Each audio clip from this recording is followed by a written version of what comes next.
viewers, like every time we return with our show Investonomics, this time we are focusing on a sector, on a company which is very critical to the economy, to this nation. It's a sector which is the healthcare sector, which is very important for the masses. The company is Apollo Hospitals, which is serving the needs of the people. And also, especially over the last 2-3 years, we have seen how in the times of COVID, this sector, the company and the sector in particular, has been of such a great critical importance. Today, we have been joined by the Managing Director of the company, Ms. Suneeta Reddy. Ma'am, welcome to the show. Thank you. And also, I've been joined by my co-host, Pankaj Pandey, the Head of Research of ICICI Securities, ICICIdirect. Pankaj, welcome to the show. And let's start our conversation with Ms. Reddy. Ms. Reddy, it has been a long journey for Apollo Hospitals. And if I recall, before that, a long journey for you to really join the profession. Help us understand what has been your passion, what has been the sort of a dream behind really creating this institution. You know, I think the very fact that my father was a doctor and the whole philosophy of us coming back to India. So he was a doctor who was practicing in Mass General, and his father wrote a letter to him saying, you know, having studied abroad, I would like you to do something good in India. And that brought him back. And when he came back, you know, he lost a patient who couldn't make it to the US for a CABG, for an open heart surgery. Because one, it was so expensive. Second, the permissions were prohibitive. And of course, you know, the travel, etc. So he said, I'm going to create a world-class institute in India. And for that institute to work, you know, have a value proposition, it would be at 1/10 of the international cost. And that's what we did. We actually, that was the time we built Appollo, which is almost 40 years old this year. And that the value proposition remains intact. And that is really what's important, that we're able to deliver clinical excellence at 1/10 of international cost. And even today, as I think the dollar going up has helped us remain committed, and beyond just the dollar going up, I must say that the teams, whether the doctors, nurses, and all the people at Appollo are committed to the clinical proposition that we offer. So, ma'am, please, over to you, Pankaj. Go ahead. Yes, yeah. So, ma'am, for last 2 years, and I think Q4 in particular also, the business has been impacted largely because of Omicron. Now, with Omicron sort of fading off as of now, how do you see the next few years for Apollo hospitals shaping up? Yes, I think, you know, the hospital revenues will grow at, you know, around 14%. And that's what we're looking at. So if you look at the different verticals, definitely Apollo Health and Lifestyle, where the diagnostic business is growing strongly, will continue to register a growth in excess of 15%, and the pharmacies at 20%. So what is clearly happening is that now that Omicron has gone away, travel has come back. And travel and the hospital business is not merely about occupancy. It is about admissions, it's about the surgical work that we do. So it's about case mix, which is really improved in our favor. It's about payer mix, where, you know, private health insurance has really picked up, and therefore our payer mix has really improved. It's also about the fact that now international travel has opened up. And clearly we're looking at maybe about 15% of revenue going forward coming from international patients, and that too at a premium of 20%. So all this will definitely improve, you know, trends like occupancy, revenue. I would like to jump in with a question here. As I was listening to you, and I was imagining the pharmacy business growing indeed. Again, over the last few years, you have tried the business to actually go alone on its own, and then the business has picked up with different stores. And I want to ask something which is slightly out of the regular hospital business. Being a sort of a very health conscious person yourself, are you looking at sort of increasing, or I should say, are you looking at increasing the product variety, like apart from the medicines, the normal pharmacy store sort of product aggregation, are you also looking at healthy juices and the other products related to healthy lifestyle? Is the pharmacy business really going to diversify? Yes, so thank you for asking that question. It's a good segue in what we want to do. One is prevention is very much part of our new, let me say, an area that we want to scale. We truly believe that 25% of our future revenues will come from prevention. And this is more about keeping people healthy. In fact, we worked with Microsoft on a cardiac risk score. And based on that, we were able to reverse heart disease. So yes, it's about prevention, it's about pro-health. In terms of products, you are literally what you eat. So we are trying to bring those healthy products into our pharmacy stores and onto the digital platform. So, so people can have access to it, because access is most important. And with this, so the doctor won't just ask you to take a blood test and say, eat a healthy diet. He'll also give you the right nutraceuticals, the supplements that are required for you to stay healthy. Ma'am, in the hospital space, what we have seen is that there is an expectation that we'll see new round of capex, largely because your existing hospitals, the RPOBs are good, occupancies are good. Even the new hospitals, the EBITDA margins have improved to 40-50% kind of a level. Now, obviously, once you have a round of a capex, could it have some kind of impact on your ROCs, or you would sort of calibrate in such a manner that it does not get sort of impacted so much? So I think calibration is a good word that you used. Yes, the ROCs for the short term will get maybe slightly muted, but let me tell you how this expansion has worked out. So we're looking at 2,000 beds funded from both mostly internal cash flows, and the cost of these 2,000 beds could be close to 3,000 crores. A lot of this is brownfield. So in terms of greenfield, there's only one hospital that we're looking at in Bangalore, which could be greenfield. The rest is really expanding on our premises, and one brownfield acquisition that we've made, and maybe one more that we're looking to make in Delhi. So greenfield will only be two. One will be in Bombay and one will be in Bangalore. So I think in terms of capital employed, it will not increase significantly. I think maximum you can look at maybe 600 to 700 crores of capital employed. But having said that, I have to say that we are generating healthy cash flows, free cash flows for about 600 crores a year. We already have 700 crores invested in mutual funds. And, in 24 months, 24/7, which is the Apollo Health Co, will transfer 1,200 crores to Apollo hospitals, the hospitals division, in lieu of us transferring the back end into Apollo Health Co. So yes, we're adequately funded, and I don't see a huge impact on ROCE because we're fully funded for expansion. Well, one of the question I should be asking, which relates to ROCE, because one way of increasing ROCE is when you're able to actually generate more revenue in the same assets. And one way could be, and you allude to the fact that you're looking towards increasing the sort of international patients to the hospitals. That's one part, and that's where the telemedicine also comes in. How are you looking at telemedicine as the source of business? Can it really be material to the overall revenue proportion of the business? And what are the plans of the company towards really increasing its exposure there? So it depends on how you measure materiality. For us, it's something that we will continue to do. We don't look at it as a revenue pipeline, but as a referral pipeline. We currently have 1,200 installations, and in many places we work with the governments. So there it's not really about revenue, but it's about social commitment and being able to help. But the important thing is that we have installations across the world in 47 countries. And therefore, I think that the referral impact of telemedicine is huge. And I think we will continue to only expand on these numbers.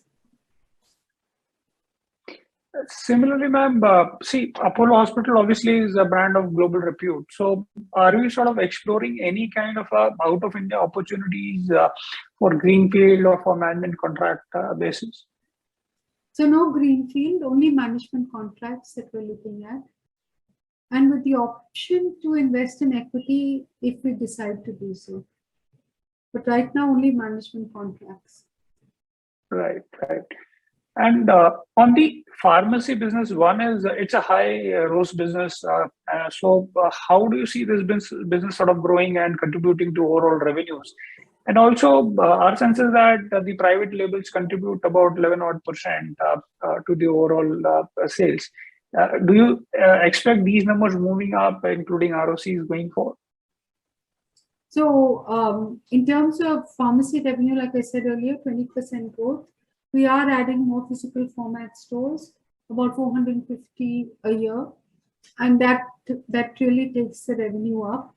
Having said that, we do believe that private label will, as a percentage of total revenue, it was 6% about 2 years ago. Currently, it's trending towards 13%. Our goal is to take it closer to 20% in the next 24 months. As you know, the margins from private label are superior. Current gross margin is 40% and EBITDA margin at 20%. So this has really helped the margin profile of the pharmacy business, which is a combination of both 4,500 physical format stores and a digital presence. Ma'am, just a follow-up question there. Are you also looking in terms of increasing your backend integration? And so far, whatever the pharmacy business has been doing, any sort of visible benefits from integration and any thrust area where you really want to expand into, or any sort of major pipeline ideas there? So in terms of, I think this is probably the only omni-channel play that you have in terms of having physical format stores and us having launched the digital 2 years ago. And that itself is important because we're now present in 18,000 pin codes. We've recognized that we can be very successful with opening out dark stores where we have 6,000 SKUs, which is, which if you had a store, you really couldn't stock that much. But this is the type of integration we're looking at. Have the digital provide a service which is closer to the consumer, and make sure that integration is not just about pharmacy, it's also about telemedicine, and teleconsults. So we do about 3,500 teleconsults. It's also about diagnostics, where we do about 1,800 tests per day. And it's moving into a wellness space where we look after a patient's health. We've done that, like I said, with our preventive healthcare, but it'll move on to this platform. And finally, we will be able to use data and build that AI, which is clinical for CDSS, which is a clinical decision support system.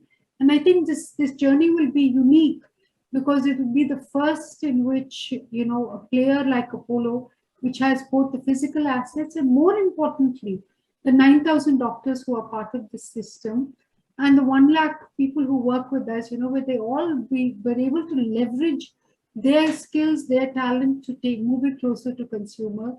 So currently we have about 30 million patients in our database. We have 15 million downloads for 24/7. So I think that this is a platform unlike any other, where integration happens with different parts of Appollo, whether it's AHLL, whether it's Appollo Hospitals or Appollo Pharmacy. Related to that, ma'am, what is the expected spend in 24/7 in FY23? And also, I think what are the levers which you are sort of looking through which we are expecting to sort of double the GMVs in FY23 from current levels of about 450 odd crores in Appollo 24/7? So we've reached the state where the GMV will be about 1,000 crores. And for the year 23, our expenditure is about 400 crores. So what are the levers we've used? Clearly, in terms of customer acquisition, we've worked with Amazon to help us in terms of customer acquisition. And currently the teams are working together. At an appropriate time, I can come to you with the specifics. But this has really helped improve our run rate. And in terms of, with the diagnostics and the teleconsults, I think that we've really doubled the number of people who are working as part of this platform. So we've hired doctors just for telemedicine, for the teleconsults. We've hired just phlebotomists, 900 phlebotomists, just to serve our 24/7 consumers. So yes, I believe the GMV will improve exponentially. And this will happen because I think we now have a deep understanding of how to do it. And we already have, the Appollo brand and existing database to work with. Right. And Right. ma'am, let me add to it before Pankaj asks you more about the numbers here. So let me add one question here. And that one question would be, from a perspective of as we move forward, you've created an asset base here. What would be the sort of next spending, or I should say, what would be the next area where you think really the revenue growth is going to come? Is it going to be coming from international patients? Where is the sort of next big trigger you're looking from? So really, it's a combination because international patients will grow. As you know, during this Omicron, etc., we had maybe 2-3% of revenue. We are targeting 15% of revenue coming from international patients, and that alone should be significant. The next is really AHLL, is our deep focus on diagnostics. We should get about 1,000 crores of revenue coming from diagnostics, and this is our target. Again, in Appollo Health Co, I just said GMV of 1,000 crores. So to the GMV of 1,000 crores, we really need to consider that already they have a very healthy turnover, which is going at 20%. So, store-on-store growth is about 14%, and that is going to add to revenue. So 3 large levers of focus for revenue growth. One focus area also is cost reduction, right? So probably any sort of plans in terms of what kind of cost reduction objectives we are chasing at this point in time? Yeah, so we look at our margins very closely, and the levers that contribute to margin improvement. So one is case mix, the other is payer mix. The one, of course, we've mentioned earlier, international patients. The fourth is cost. So we are very cognizant of the fact that with every saving, we're able to improve margins. During COVID, we were able to reduce cost by 350 crores. And we believe there's a structural cost improvement of 10% that we will be able to deliver this current year. Or, if you were to put an absolute number, it would be closer to 150 to 200 basis point improvement in margin coming from cost. And like you highlighted, in case of pay mix, what is the current proportion of self-pay and say non-government insurance patients? And do you see overall penetration of insurance sort of helping this space in a big time? Yes. So, retail is about 55%. 25% is insurance. I factored in 15% international, and the rest is what we do with the government. Some of what we do with government, state governments, and in each state we allocate in Tier 2 and Tier 3, we're making an allocation of 5% of beds for state schemes. So the balance is there. Right. And please go ahead, Pankaj. So I have only last question from my side. So, ma'am, we all know that healthcare is a bit expensive, getting expensive. So any plans for affordable quality healthcare for the poor on a pan-India basis, given the fact that per capita for our country is quite low compared to a lot of other developed countries? No, I think that this is really not a linear equation where everyone is looking at a cost of inputs and saying that this should be the cost of outputs. It's more the service that really delivers on the clinical outcome. And at no time should we compromise either on the inputs or the consumables, etc. we use, or on the service. So we truly believe that. I mean, my father came back to India to deliver quality care. Would he not do that and make it affordable? This is a passion in Appollo, that one, we're able to cater to the 250 million people in India who could afford corporate care at these prices. The second, that we're able to do the international. And in a way, then we come to subsidizing the rest, which is the 5% currently that we do with state governments, which is really the state schemes, which is really low, and there's no profit there. But the way forward is to look at two things. One is to look at public-private partnerships where the government gives us land and they give us a viability gap funding, which we're looking at for Ranchi. The second is what my father's done in his village, which is really creating a health pool. So everyone gives 1 rupee per day. And with that, you have enough money to create an insurance product for everyone. So I think that people, whenever you give something free, you really take away the value of what you're doing. And people don't value it either. No one values it. So it's important that we get into a space where both the consumer of care pays for some portion of his care, where the government also helps with the subsidy, and then we can create a really robust product for India. Until we reach that state, we'll always be grappling with this question of, is this too expensive for India? But my question to you is, how much are you willing to pay to save your life or the life of your loved ones?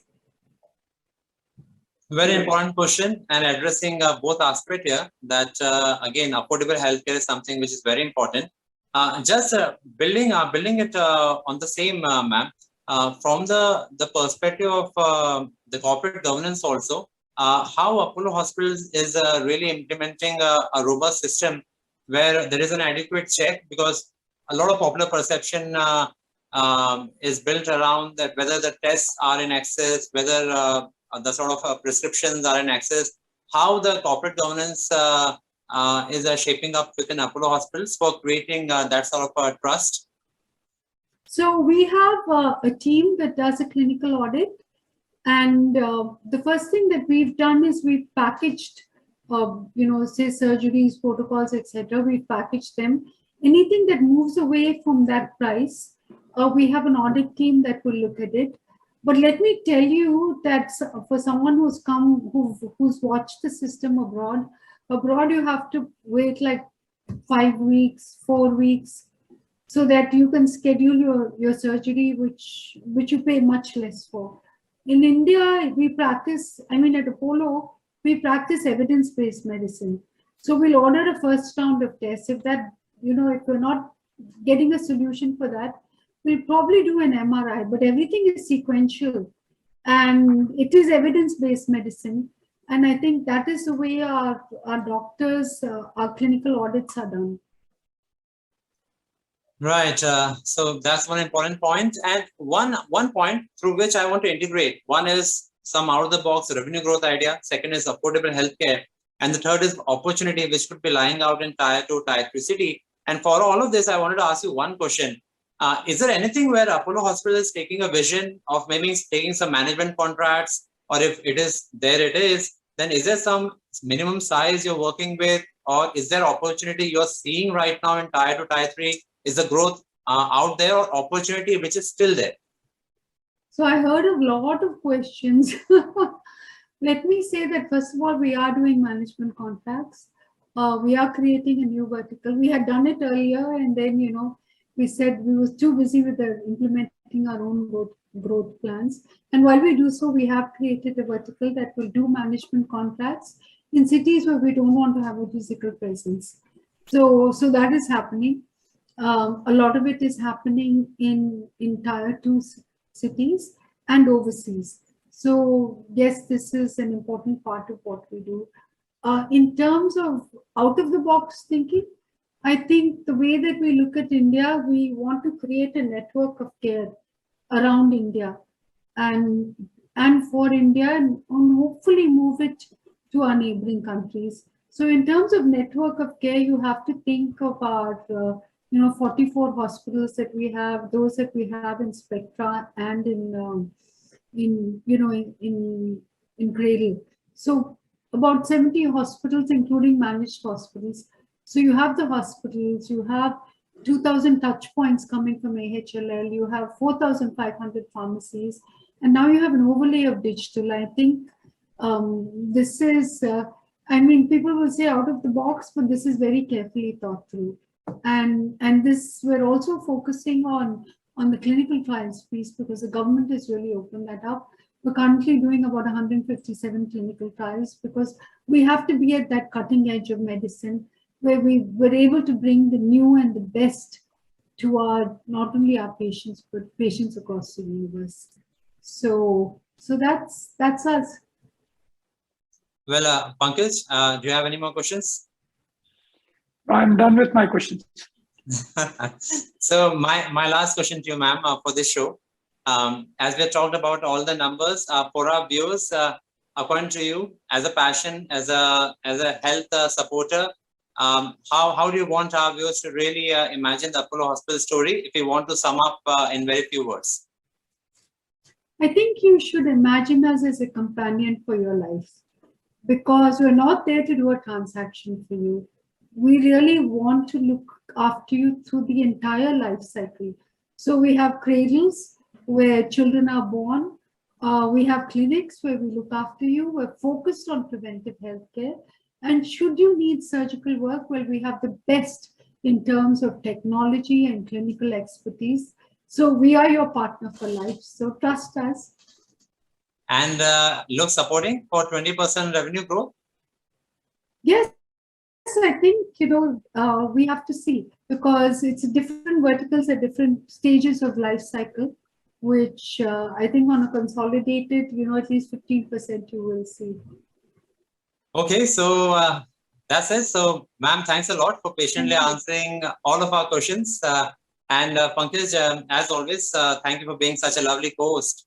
And dear viewers, that brings us to the end of the show. Hopefully, you enjoyed the show and learned a lot about Apollo Hospitals, an exciting journey and a very important part of the growing economy like India, where there is huge population and healthcare is one of the most important focus of the government and for all of us. Thanks a lot. Thank you. Thank you so much.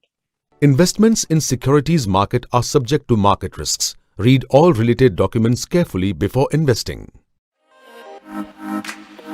Subscribe to our YouTube channel and click on the bell icon to never miss an update from ICICI Direct.